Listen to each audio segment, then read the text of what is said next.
the way from Glenboig. He's not a singer, he's not a comedian, he's not a musician.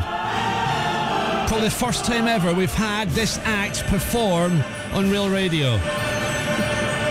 Stand by, ladies and gentlemen.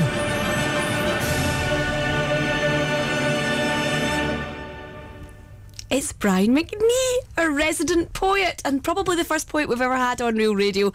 Brian, what are you going to do for us today? What I'm going to do today, Kat, is the very first poem I've ever written. The one that I wrote for the lady who was leaving to have a baby in the office. And it's probably one of my favourites. Okay. It's called Having a Baby. Take it away. Thank you.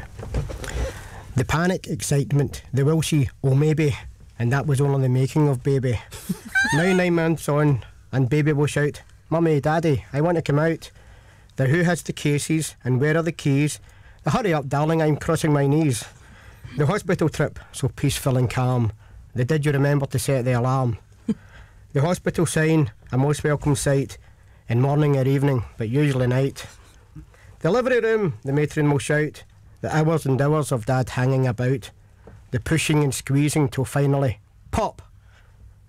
The champagne is opened without spilling a drop. Mummy and Daddy and baby, all smiles, calm and relaxed, at least for a while. Oh! And that was the one that started it all for you? Yeah. Beautiful. Thank you. And did she have a little boy or a little girl? I have to know.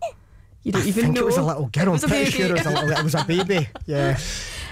Now, what else have you got for us? Final one. Well, I've got one more that I hastily put together over the weekend. It's called You and Cat. Oh no. Really? Have we got enough time for this? It's relatively short, but like myself. So you've written this over the weekend? I did.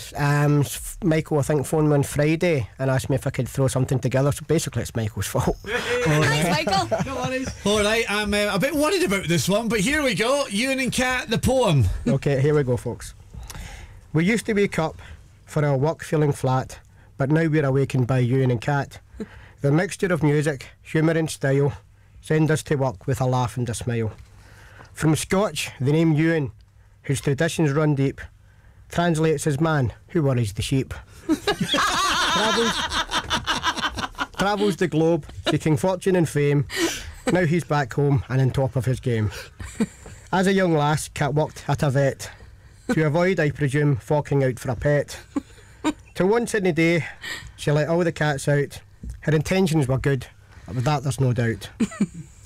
I think as a youth, Ewan's been sniffing glue, if he honestly thinks hearts can split the big two. Cat loves to watch Thistle, in the sun, rain or fog, the football team and not Ruffy's dog.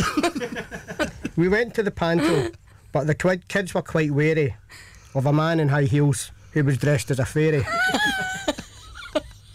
But Cat stole the show, and it wasn't just luck, strutting her stuff as a cool Friar Tuck. So keep up the good work, let the laughter abound. From 6 through till 10 is the real perfect sound. Thanks to Ewan and Cat for the Real Breakfast Show, the jewel in the crown that is Real Radio. Oh! How good is that? Loving your work, man. Brian McNee for Glenboig.